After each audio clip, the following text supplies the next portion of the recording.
New Bedford visits Dartmouth Friday night at 7 o'clock, and the Whalers put up another strong offensive effort.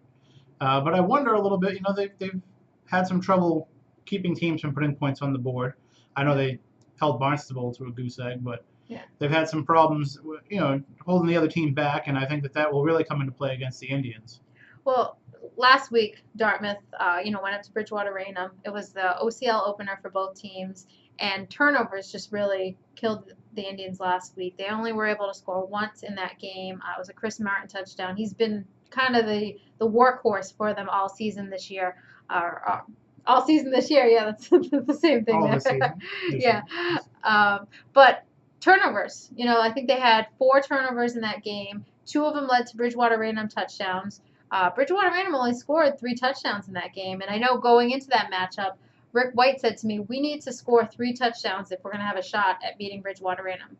And if they had scored 3, it would have been a tie ball game, but they were only able to score once in that game. Meanwhile, New Bedford put 42 on the board against a very strong Barrington team, that played Bishop Hendricken a few weeks ago pretty tough. And, it seems like right now New Bedford is kind of clicking on all cylinders. They've won 2 straight. I know last week they gave up, I think it was 35 points against Barrington, but the week before, like Tim, you were saying earlier, they shut out Barnstable in that game. The key really has been kind of the ground attack in the Barnstable game, and then this past week against Barrington, Hector Diaz had strong performances. Last week he almost had 100 yards. I think it was like 96 and a touchdown.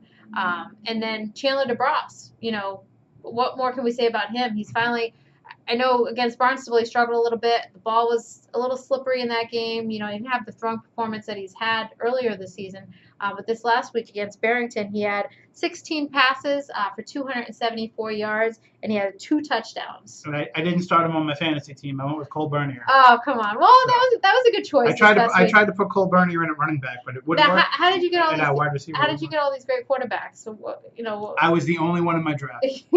See, and I keep saying we want to do this fantasy high school football draft, and everybody, the powers above me, keep saying that we shouldn't do that because it promotes individual play, and it's exploiting underage high school students. I think it would be fun though, even if we just didn't have an actual draft, but just we'll work on that for next year. Yeah, let us know what you think.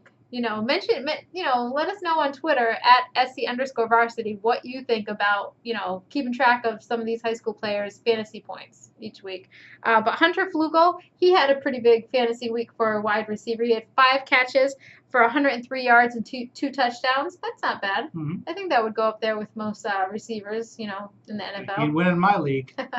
I think almost the last 2 or 3 years I've covered this game, it's always back and forth. You don't know who's going to win. I think last year, I want to say Dartmouth was up early, and then New Bedford ended up coming back and winning it. It was just kind of back and forth. Lots of excitement. So if you want to see a thrilling game that, there might not be a lot of defense. There might be a lot of offense in this game, but it'll definitely be exciting.